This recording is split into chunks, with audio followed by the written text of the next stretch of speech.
Alright, so we got the lower gearbox out of the lower assembly. So now what we're going to do next is open the lower gearbox. So there's 4 screws, 1, 2, 3, 4. Just gonna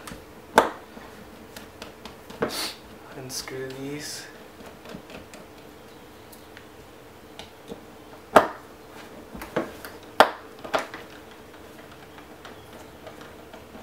It's really simple to tell which screw goes where because the top screws and the bottom screws are different.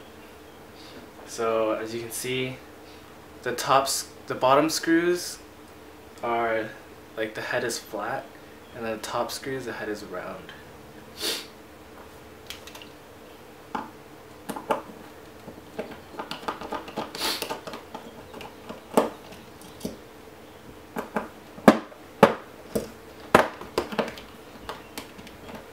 Go ahead and just take out those 4 screws. Alright. Make sure you keep all your screws someplace safe so you don't lose them. And then just go ahead and open it up. Now when you open it up, beware of small springs, and then this little, I think it's called a box clip, will probably fall out. And then beware of your shims. Like you can see, I have my shims and they're stuck to my other half of the gearbox. Make sure you take these shims and you put them where they belong. So this one would go here. Your shims are very important, so make sure you keep track of them.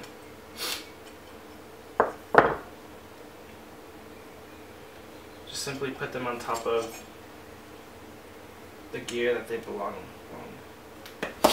Okay, and then go ahead and just take your gears out.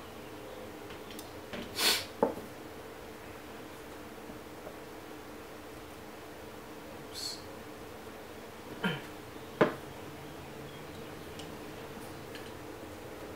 Alright, and when you do that, your shims will probably stick to the lower half also, so make sure you put those back on your gears as well.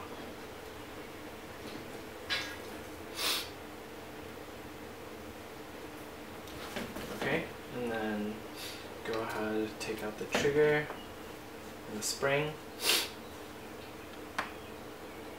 and then you can take out the safety lever.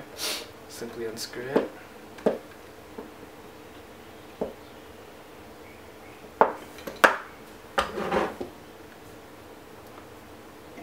And then you're gonna have to wiggle it out because it's connected to this on the other side. I don't know if you can see that.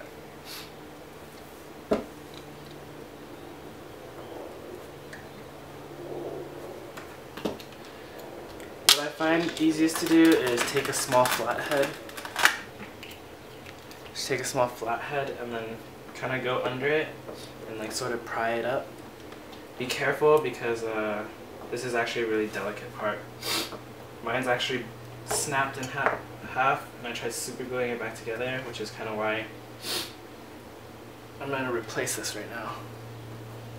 So as you can see, you need to pull this out through the back. There it is.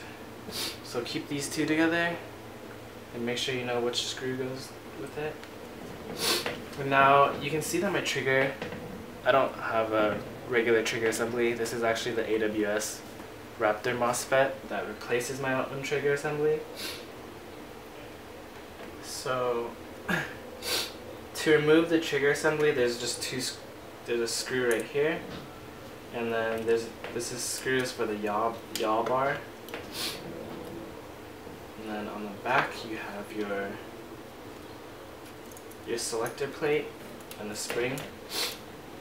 Selector plate simply slides out once you take off the Yaw Bar. And then I'm going to stop here because I don't need to take these out. It's actually very simple. And then that's the disassembly.